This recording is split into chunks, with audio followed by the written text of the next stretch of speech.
programa más bonito tenemos hoy por delante, porque al habitual tono enigmático y curioso del programa vamos a sumar hoy un punto folclórico y aventurero. No en vano, hoy hablamos del más famoso bandolero de la historia. Se llama bandolero porque es alguien sobre el que ha recaído un bando de busca y captura. Por eso se llaman bandoleros, porque ha habido un bando sobre él.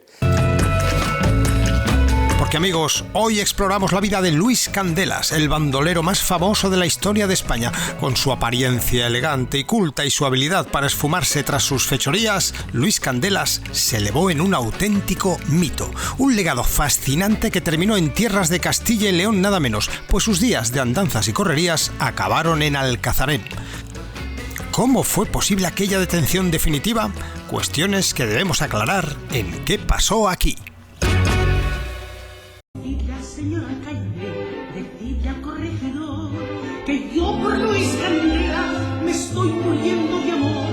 Decidle que es un canalla, decidle que es un ladrón y que he dejado que robe con gusto mi corazón. Oye, sois muy rumbosos aquí en Alcazarén. Le habéis puesto una calle a un ladrón. Sí, pero eso, un ladrón, ¿eh? Una persona que, bueno, digamos que aprovechó su posición y su astucia para hacerse con los caudales de gente con poder y repartirlo en su cuadrilla. Solo un ladrón, no cometió asesinatos. Teníamos que venir aquí, porque claro, aquí se le acabó la suerte al amigo Luis Candelas. Víctor, vea. Sí. Por desgracia para él, sí. El 18 de julio de 1837 fue apresado aquí en Alcazarén. Y bueno, pues ahí termina, digamos, la historia de una gran historia del bandolero madrileño. Recordemos que Luis Candelas es un personaje real, no es una ficción, hay una leyenda ahí alrededor y teníamos que a lo mejor empezar un poco por ahí. Tenemos la imagen de Luis Candelas, el bandolero, y se nos viene a la cabeza Curro Jiménez, para que todos nos entendamos, y nada más lejos de la realidad, ¿no? Luis Candelas tiene muchas etapas y entonces lo vamos descubriendo a medida que él crece, ¿no? Él nace en Santa María, que es un buen barrio de Madrid, cercano a Atocha, una buena calle, y él no es hijo para nada de gente que está en mala situación económica. O sea, es un burgués que es hijo de un ebanista con muy buenos encargos, con buena posición, y su madre además era heredera de terrenos en Santander. O sea, que estaban bien. Estaban muy bien. Entonces los padres, en el intento de darle a Luis la mejor educación, pues lo llevan a los Reales Estudios de San Isidro, que es el lugar donde mejor educación se podía conseguir en España, uno de los mejores. Entonces lo llevan allí y él allí pues bueno, ya empieza a montar follón. Una persona rebelde, con personalidad propia, que no estaba de acuerdo con algunas de las cosas de los curas, de la iglesia, era un poco pues eso, apóstata y contrario a las tradiciones y a lo conservador, ¿no? Luis Candelas es el hijo de un carpintero de Lavapiés, que debía ser muy querido, por cierto, pero al que no le debían de gustar mucho los trabajos mecánicos. Y además debía ser un tío interesante, un hombre guapo, ideal para los estándares de la época y que bueno, pues desarrolló su vida como un verdadero Don Juan. Y no tenía muchos recursos, con lo cual tuvo que buscárselos. Y como no le gustaba mucho trabajar, pues se dedicó al latrocinio, pero elegante, ¿eh? Él se vanagloriaba de que no había matado nunca a nadie. Para él era muy importante gozar del favor del público, de la gente de la calle, para poder hacer las cosas que él hacía, ¿no? Es que es curioso, no perdamos de vista que estamos hablando de un ladrón. Sí. Bueno, ahora hablamos de ese bandolero, ladrón, ha pasado a la historia como bandolero, pero como un ladrón que necesita la imagen pública y a los medios. No deja de Por ser curioso, supuesto, sí, porque él cultivaba esa imagen de que era invulnerable a base de fugarse de la cárcel, ¿no? Él lo cogían varias veces, pero luego se fugaba, y se fugaba gracias a que tenía a su favor a buena parte de la gente, ¿no? O sea, él pagaba a la gente que estaba en la cárcel, los guardias y todo, pero luego también tenía una red de tabernas secretas de gente que era simpatizante, que lo ocultaban y lo ayudaban, y las mujeres también le prestaban ayuda. O sea que, teniendo al pueblo de su parte, él entendía que tenía muchas más posibilidades de sacar adelante sus cosas, ¿no? Sus proyectos, sus robos, su estilo de vida. El bandolero normalmente es un ladrón que asalta caminos, un ladrón de carreteras.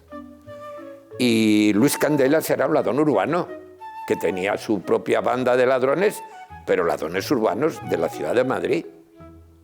Pero desde luego el principio tiene que ser la Plaza Mayor de Madrid. Nos hemos salido un poquito de Castilla y León, pero es que el personaje tiene mucho que ver con esto. Sí, sí, bien lo merece, bien lo merece.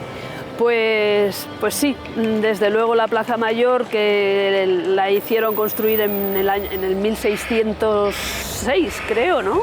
Pues ha visto de todo aquí, y Luis Candelas era un de todo muy importante. Desde luego, correrías de Luis Candelas por aquí tuvo que haber. Hubo muchas y algunas verdaderamente ingeniosas. Era un personaje cuya moralidad pues, puede ser cuestionable, desde luego, pero tenía algo grande dentro. Eso también tampoco se puede dudar. Era una persona con un espíritu bueno. Lo que pasa es que una mala... Hacía cosas malas. Sí, formación o no sé cómo llamarlo, pero él tenía su propia justificación, no era un avaricioso, era una persona que se había tomado la ley por su mano, que todos sabemos que eso no se puede hacer, pero tenía un carisma tan grande, era una personalidad tan atractiva que al final todo el mundo le perdonaba. Era un personajazo aquí en Madrid, la gente le quería muchísimo en general. Hombre, aquel al que le había desbancado no tanto. Las personas que han estudiado su figura dicen que probablemente tenía altas capacidades, que era superdotado.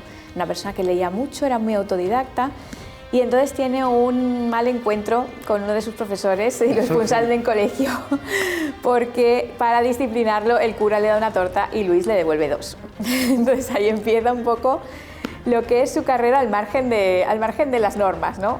Bueno, él tiene un primer mal encuentro con la ley, donde le acusan del robo de 2 caballos y una mula, y no lo acusan del robo directamente, sino que encuentran unas ganzúas y de rebote le llega la condena. O sea, las ganzúas con sospechas en Candelas, ponía el acta policial. Exacto. Entonces, pues a él lo condenan por esas ganzúas que se supone que son suyas, y ahí empieza un poco su vida criminal, ¿no? Claro, te iba a preguntar como un poco de casualidad. por ahí. Estamos hablando de un tipo jovencito, le expulsan, casi niño, le expulsan del colegio.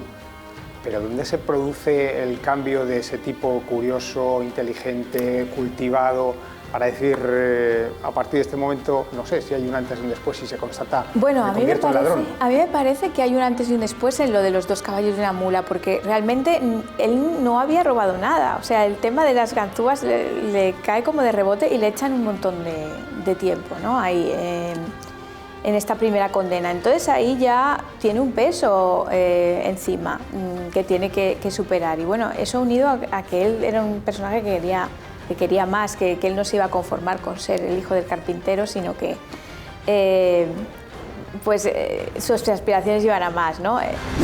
La España que vivió Luis Candelas y que vivieron todos nuestros antepasados, ese periodo después de las guerras napoleónicas, de la guerra de independencia, fue la peor España de todas. Fue la España que gobernó nuestro nefasto Fernando VII, que sin duda, en mi opinión, fue el peor político de toda nuestra historia, el peor rey que tuvimos. Fue la España de la llegada, para conseguir esto, de los 100.000 hijos de San Luis.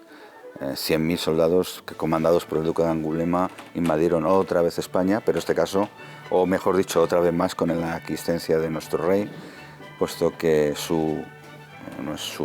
rey del momento, Luis XVIII, mandó estas tropas para mantener la monarquía absolutista aquí en España, ¿no? Esa España es la que tuvo que vivir Luis Candelas. Fue la España también de las primeras guerras carlistas, o sea, un desastre absoluto. El siglo XIX hemos salido muy bien parados para el desastre de siglo que tuvimos. ¿Cómo era esa España, tanto social como políticamente? Pues a mí me parece que era una España inmensamente pobre, porque ha perdido los últimos bastiones en Cuba, en Filipinas. Eso le trae unas consecuencias horrorosas, sociales y hasta te diría psicológicas o sociológicas, no sé cómo decir. Y hay una clase social pudiente, que son los menos, y una grandísima clase social menesterosa, que son los más.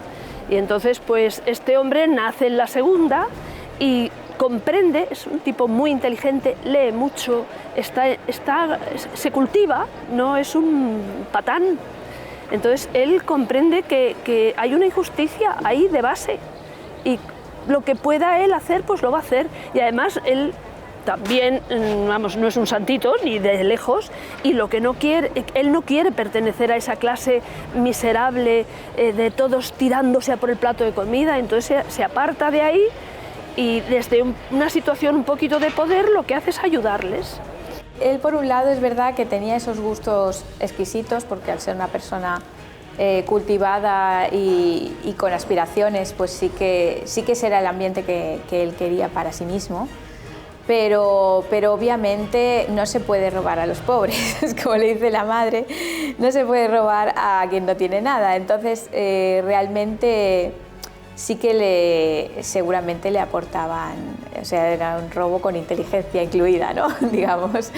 Entonces sí que le aportaban información acerca de cómo mejor entrar en los sitios y cuál era el momento adecuado y todo eso. Se busca un piso en Tudescos, al norte de la Puerta del Sol, un buen piso, y adopta esta doble identidad entre Luis Candelas, que sale por la puerta trasera de noche, y Luis Álvarez de Cobos, que es el hacendado del Perú, que va vestido de punta en blanco, en chistera, guantes y todo impecable, y es el que hace las relaciones de Candelas en sociedad, ¿no? Que va a las fiestas, que se deja ver, que va al teatro, y entonces pues ya consigue llevar esta doble vida. Este hombre era capaz de sacar dinero a unas, a otras, de robarlas, de gastárselos, de que luego no le denunciaran, u otras sí, según... ha habido muchas veces a lo largo de la historia personajes de este tipo, lo vemos en los periódicos, y yo creo que este era pues uno más, pero muy destacado y además de muy alto nivel, porque era un hombre culto, tenía una gran biblioteca, leía, presumía de su nivel cultural, había sido educado por los jesuitas, por lo tanto pues es comprensible que fuera capaz de atraerse afecto y cariño en los sitios por donde iba. Debía tener mucho ego, debía ser una cosa espectacular. Él, además, en este cultivo de la imagen pública, o sea, que él pagaba, y yo creo que lo que hablaban los periodistas, lo de las coplas de CEO, todo eso estaba pagado, o sea que... Y luego esa necesidad de demostrar todo el rato que él era invulnerable, que a él no había quien le tosiera, que él se podía escapar de donde fuera. Los robos que tiene, o sea, las fugas de la cárcel que tiene son muchas. Entonces, casi te planteas si es que se dejaba coger para poder demostrar que se podía escapar. O sea, que era una cosa que la leyenda viva que él era dependía también de que él cada 2x3 estuviera dando noticias, estuviera dando que hablar, estuviera dando el salseo a la gente de Madrid. Podían decir, se ha vuelto a escapar Luis Candelas, ¿no? Entonces, digamos que sí, que él debía tener esa imagen sobre sí mismo muy elevada. La forma de perpetrar sus planes, sus robos, que casi todos eran robos, pues era bastante original la de Luis Candelas. Sí. No eran robos con excesiva violencia, no. Eran bastante ingeniosos, sí. Muchos disfraces, sí. muchas tretas, mucha picardía. Eso es. Él, bueno, pues además había también mucho sentimiento personal, no hablo de venganza, no era un tipo negativo, no, la idea que yo tengo, ¿verdad? Yo no lo he conocido en persona, pero aunque mi hijo dice que casi, pero era una persona positiva, no se le conocen así odios, pero sí de repente veía que a alguien no le gustaba por algún motivo y que además tenía una bolsa bastante repleta y decía, pues esta es la mía. Entonces iba y buscaba cuando él no estaba, en fin, le dejaba la casa como un solar y aquello pues se enriquecía él, enriquecía a la gente que tenía a su alrededor y hacía sus, vamos a poner más comillas, caridades. Pero él veía una familia desasistida o no sé qué y los ayudaba y pretendía nivelar a su manera curiosa, ¿verdad? ¿Cómo se las apañaba Luis Candelas para...? Primero que tenía mucho sentido del humor, era muy encantador y tenía muchos cómplices, ¿no? Esa popularidad que hablamos. Luego decían que tenía más de 200 disfraces, que era una persona que no tenía problema en cambiarse de identidad. Luego veremos además que se monta una segunda y hasta una tercera identidad. O sea que él manejaba muy bien las triquiñuelas sociales para entrar por un lado, para entrar por el otro. Luego, ese ingenio, él planificaba mucho, o sea, no improvisaba, sino que los robos los tenía muy pensados. Investigaba primero, hacía una documentación. Vemos el robo que mejor tenemos documentado es el último, el de la modista de la reina, Vicenta Mormín, que es por el que le cae, digamos, la causa completa, por la que lo enjuician y ya pues le cae la condena, ¿no? Y viene muy detallado cómo tenían pensado, cómo tenían que hablar. Sabían que la señora estaba esperando una carta que venía de Francia, ellos se hacen pasar por la gente que trae la carta, o sea, todo eso es investigación previa. Hablaban con los criados, sabían lo que tenían que decir exactamente, digamos que se lo preparaban mucho. Y luego, a lo mejor también por ser el hijo del ebanista y el tema de las ganzúas y tal, por lo visto no necesitaba romper las puertas ni fracturar nada. Debía tener buenos juegos de ganzúas y de sierras, que siempre, las sierras y limas siempre se mencionan en el tema de las fugas de la cárcel, pero él debía tener sus recursos para colarse en los sitios. Y además era un hombre con una doble vida, se hacía llamar noble, con apellidos nobiliarios, y tenía un palacio porque él robaba a gente rica. Lo que pasa es que luego se gastaba el dinero en los mesones, en las tabernas, y claro, ese gasto de dinero daba de comer a mucha gente. Entonces era eso que se llamaba el bandido generoso, que robaba a los ricos para dárselo a los pobres.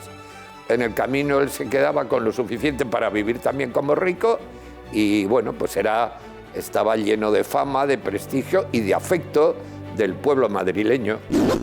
Ejerce también una cierta influencia, atracción en todo ese mundo intelectual, y repito, y de nobleza, que también llama la atención. Un tipo que no comete delitos y que viene de abajo, que a lo mejor podría haber suscitado algún rechazo, ¿no? Bueno, viene de abajo entre comillas, sí, como hemos dicho. Tenemos por un lado la relación con Olózaga, que es la que realmente está documentada, ¿no? Fernández de los Ríos cuenta la biografía de Olózaga y cuenta la realidad de su fuga, y ahí menciona a Luis Candelas. O sea, parece ser que Olózaga y Luis Candelas se encontraron en la cárcel cuando Olózaga estaba preso por motivos políticos, y que él no se sabe si llegó a liberarlo tal cual, pero por lo menos intentó ayudarlo en la fuga. O sea que ahí se consigue un aliado muy importante que luego políticamente va a ser muy relevante. Entonces, a través de Olózaga sí que entra en algunos de los círculos importantes de la época a nivel político y a nivel intelectual, como decíamos. Es verdad que Olózaga también conocía a Zorrilla y también conocía al librero Antonio Millar. O sea que digamos que Olózaga es un poco la figura que los conecta a todos, ¿no? No estamos seguros de hasta qué punto Zorrilla y Luis Candelas tuvieron una relación directa, aunque es verdad que vivían en el mismo barrio y estaban cerca, pero sobre todo Olózaga es el que los conecta a todos, ¿no? Y Olózaga era masón, estaba en los círculos de la masonería y supuestamente introduce a Luis Candelas en la logia masónica. Y entonces, a partir de ahí, las influencias de Luis Candelas se multiplican. Bueno, Luis Candelas tuvo relación con las altas esferas de la sociedad porque en realidad tuvo una doble vida. O sea, Luis Candelas era el ladrón por una parte y luego por otra era como una especie de conde de Montecristo, para que todo el mundo me entienda, como el personaje de la novela de Dumas, ¿no? Es decir, por una parte, él tenía su manera de ganarse la vida, de tener altos ingresos a través de hechos delictivos, y luego por otra parte era un personaje reconocido en la sociedad madrileña, pero con un nombre completamente distinto. Se destapa el pastel después. Debía ser un hombre guapo, debía ser un hombre atractivo, tenía un gran éxito con las señoras y señoritas, pero también con señoras. De hecho, sus duelos con maridos burlados, que eran como se decía en otra época, pues fueron famosos también. La otra pata del banco que le pierde son las mujeres. Las que tiene tienen... 3 parejas conocidas, supongo que tendría infinidad de amantes y relaciones, pero hablemos un poco de las 3 mujeres que pasan por su vida. Sí, bueno, en realidad la leyenda nos habla de 4, históricamente tenemos 2. Para Luis Candelas no es para nada un machito. Aunque cuando está en el cuclillo con sus amigotes bebiendo vino y escupiendo en el suelo, a lo mejor pudiera dar esa impresión, que no lo sé ni siquiera ahí, pero vamos, él las quiere de verdad.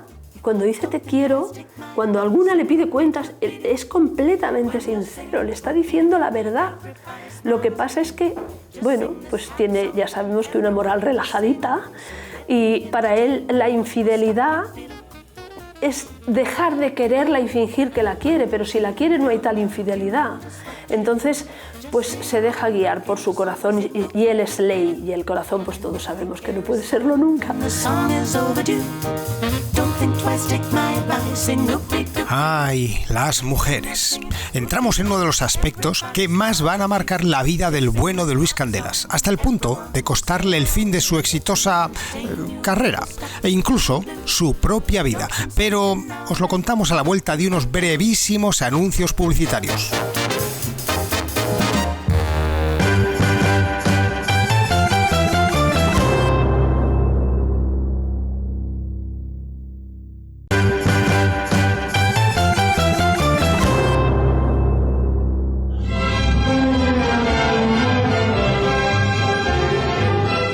Hoy, amigos, estamos repasando la vida de uno de los bandoleros de leyenda, uno de esos mitos que nacieron en la España decimonónica, nada más y nada menos que Luis Candelas. ¿Quién no ha oído hablar de la capa de Luis Candelas, de la cueva de Luis Candelas o de las coplas de Luis Candelas?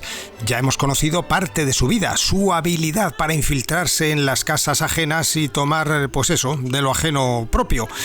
Pero el motivo del programa es averiguar un poco más de lo que sucedió en su detención, que se produjo aquí en Castilla y León, nada menos que en Alcazarén. Así que vamos a empezar a desgranar esa historia y, cómo no, tenemos que empezar por la historia de sus mujeres. Lola Naranjera era una cortesana, era una prostituta pero de lujo. Lola vivía puerta con puerta. Con Luis prácticamente, porque la calle Ave María, la calle de las prostitutas está aquí, y Calvario, donde estaba la carpintería, está aquí, y lo único que las une es la calle del Olmo, que es muy chiquitita, muy cortita. Entonces debía ser una persona a la que realmente él veía constantemente, ¿no? A la mujer, porque era vecina de toda la vida.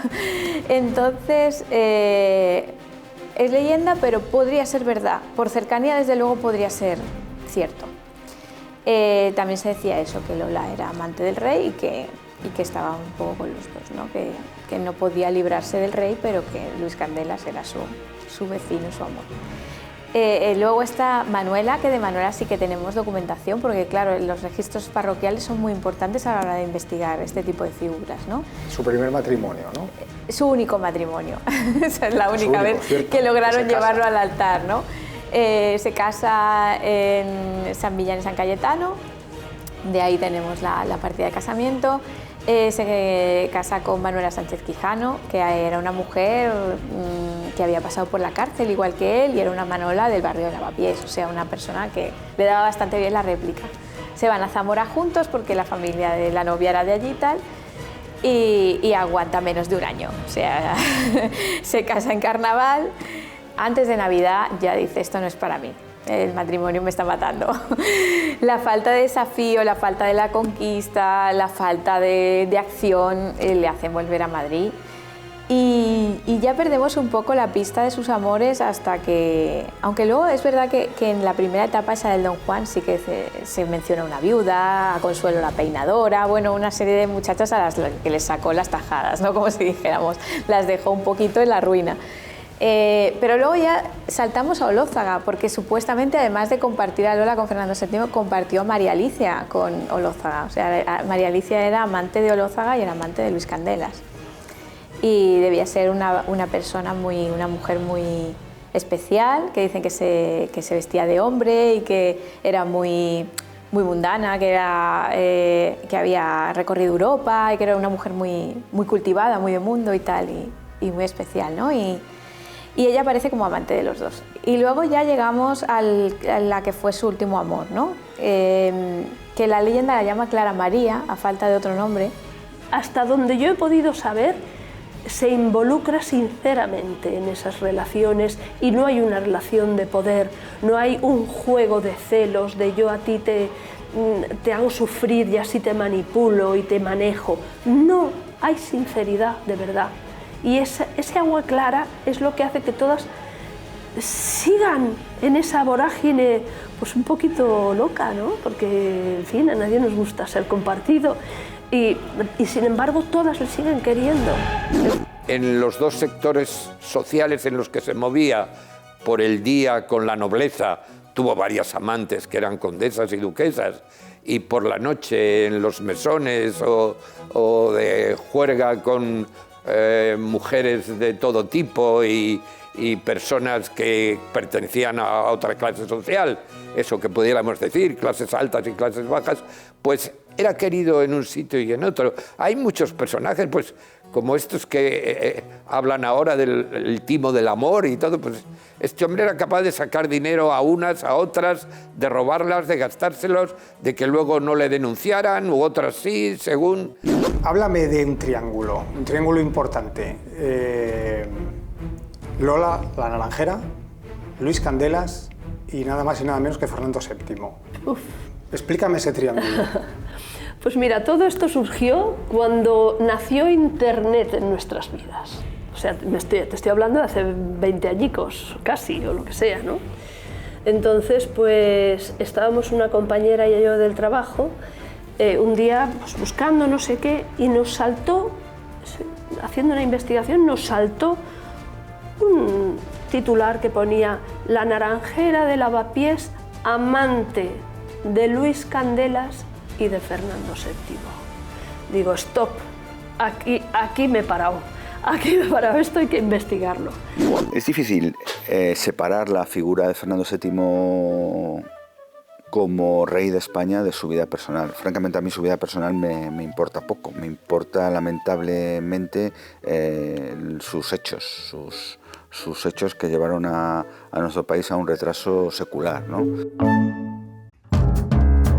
Esto era un camino real. Eso es, os iba a preguntar, por aquí es por donde se tenía que transitar. Exactamente, camino real que unía Valladolid con Toledo. Alcacenes siempre ha sido un lugar donde parar, donde descansar, donde había posadas, ventas, y en una de esas posadas, pues bueno, aquí se quedó nuestro Luis Candelas. Ajá. Y aquí es donde fue apresado, y por eso esta calle. ¿Te queda algo de lo que era aquella posada, aquella casa de postas? Bueno, se mantiene el arco original. Tenemos casi todas sus dovelas, salvo una, el resto son originales. ¿Me las enseñáis? Claro que sí. Venga, vamos a por ellas. Vamos. Cada vez sus robos adquieren mayor nivel, llega nada menos que a hacer un robo en la casa de la modista francesa de la reina regente María Cristina. En un asalto en la carretera asalta el carruaje del embajador de Francia y, en fin, todas estas cosas hacen que, bueno, pues se haga todo lo posible por apresarle. Y luego ya llegamos a la que fue su último amor, ¿no? Que la leyenda la llama Clara María, a falta de otro nombre, por darle un poco esa imagen más pura, le suelen bajar la edad en la tradición, la ponen más como Doña Inés. Por eso ahí es donde yo veo que, sobre todo al final de la vida de él, se mezcla con la tradición del Tenorio, ¿no? Se mezcla bastante. Y esa imagen del amor puro que te redime y te hace convertirte en otra persona, en otro hombre, eso lo encarna muy bien Clara María. ¿No se tiene constancia real de su nombre? Existe ella, y aparece en la causa y decía que él se iba a reunir con ella en la calle de la Montera para huir juntos, y que ella iba en Calesa y él iba en una jaca, que pasaron por Valladolid, que llegaron a Gijón, y que cuando iban a embarcar en el barco, ella se echa para atrás y dice que le asusta el mar y que no quiere. Y entonces él, por primera vez, en lugar de tomar una decisión para sí mismo y decir, pues yo te abandono aquí y yo me voy porque me están buscando, lo que hace es decir, no, yo no me quiero separar de ti. Y entonces, por amor, vuelven otra vez para abajo. Se dejan Gijón, se dejan el plan de irse a las Américas y vuelven a Valladolid. Déjame que haga un pequeño inciso. En este punto, él ya ha robado en casa de la modista de la reina. Sí, están huyendo. En ese momento están huyendo porque está muy perseguido. Está muy perseguido. Ahí las cosas sí que se han puesto negras. Se han puesto negras. Ya la cosa era, nos vamos a las Américas porque en cuanto nos pillen, además él tenía, por el robo de huertas, ya tenía un aviso de bajo pena de la vida. O sea, le habían dado un ultimátum, le habían dicho, si vuelves a delinquir, es la última vez. O sea, él ya sabía que con lo de la modista ya estaba cayendo en el filo. Él se escapaba con una de sus últimas amantes y se escapaba con ese millón de reales, se escapaba a Londres y en el puerto de Gijón su amante decide que no se quiere ir a Inglaterra y que quiere volver a Madrid. Y le pierden las faldas porque él lo acepta. Él lo acepta y vuelve a Madrid. Entonces en el camino se paran en Alcazarén y allí en una casa de postas le reconoce el criado que está cambiando las postas, le reconoce que es Luis Candelas, lo cual nos da idea de cómo era de conocido, que un criado de una casa de postas de Alcazarén sea capaz de reconocer a Luis Candelas, el conocido bandido madrileño, nos da idea de que efectivamente este hombre era conocido y además no se ocultaba. Al menos nos queda algo. Sí. Estas son las piedras originales. Aquí están las piedras originales, sí. Que vieron en su día a Luis Candelas. Sí, por aquí cruzó en la madrugada del 18 de julio y por aquí salió apresado también. Oye, ¿qué se sabe? ¿Por qué este hombre llegó a parar aquí en Alcazarén? No sé si fue casualidad, no sé si fue...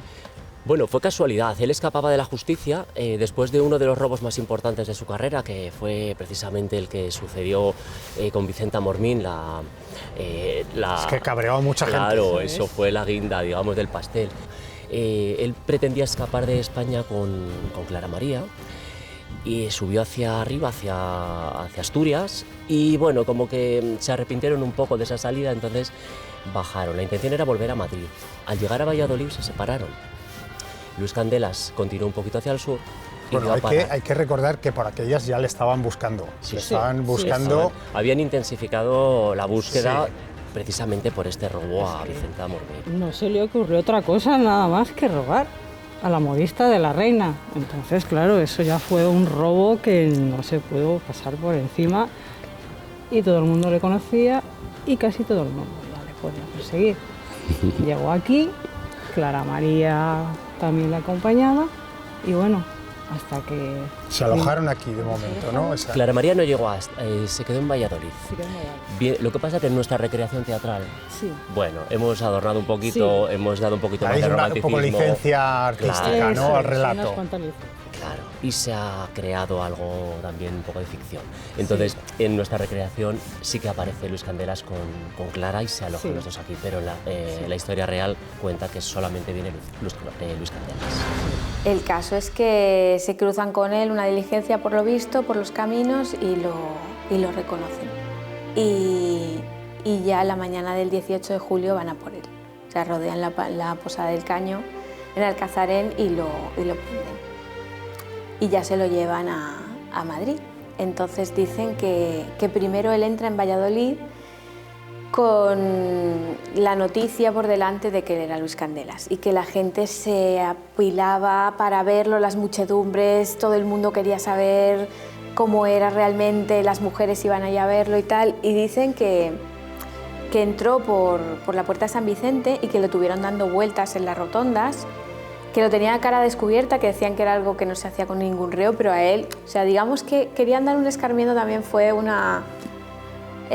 algo ejemplarizante, ¿no? No se puede robar impunemente en España porque al final te acaba cayendo, se les había escapado tantas veces que era el hazmerreír de la policía de Madrid con el tema, y entonces ya dijeron, no, pues aquí tienen que verlo todos los madrileños que al final se acaba haciendo justicia, ¿no? Y dicen que lo pasearon por todas partes, se lo llevaron para Vallecas y luego lo subieron al Saladero, o sea que dio bastante vuelta por todo Madrid a cada descubierta, con los madrileños apiñándose y jaleándole también porque era un personaje muy querido, ¿no? Y Y era esa leyenda viva de que se pasaba por el forro, digamos, las leyes humanas y las divinas, ¿no?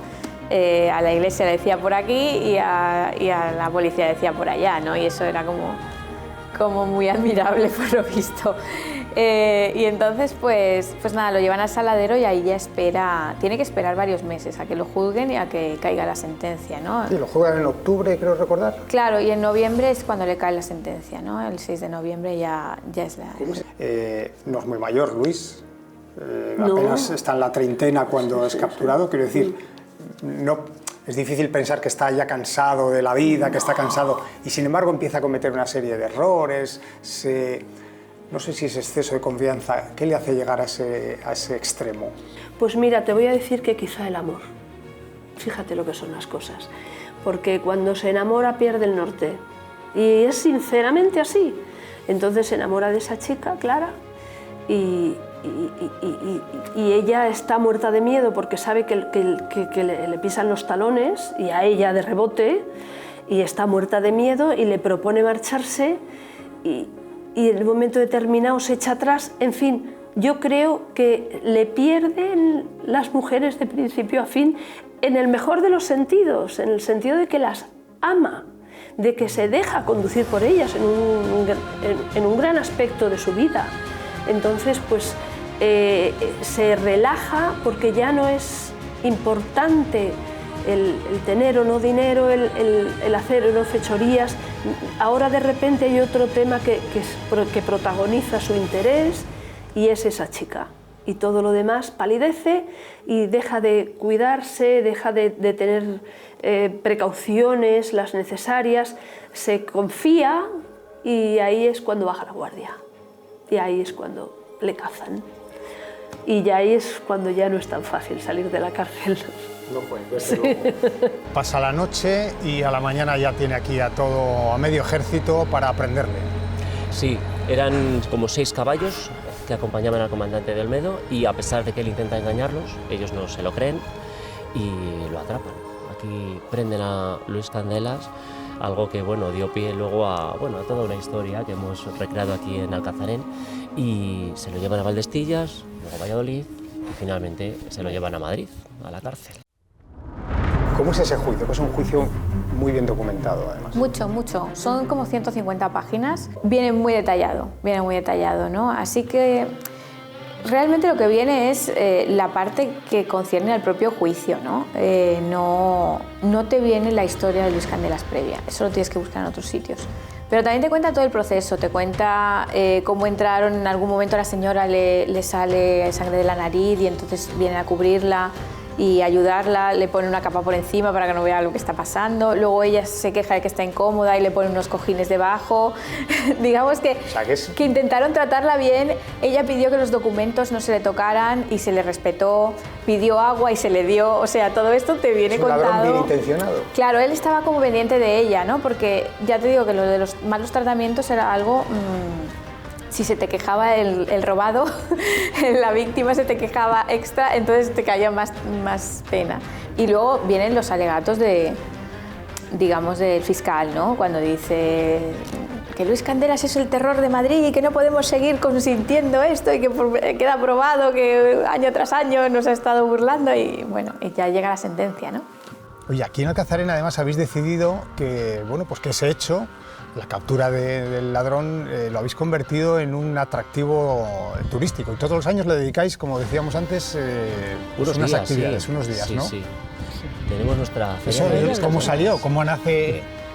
Bueno, pues en este pueblo, yo no soy de este pueblo, pero reconozco y valoro mucho la imaginación, la creatividad y la capacidad de trabajo que tienen en este pueblo. Participación popular.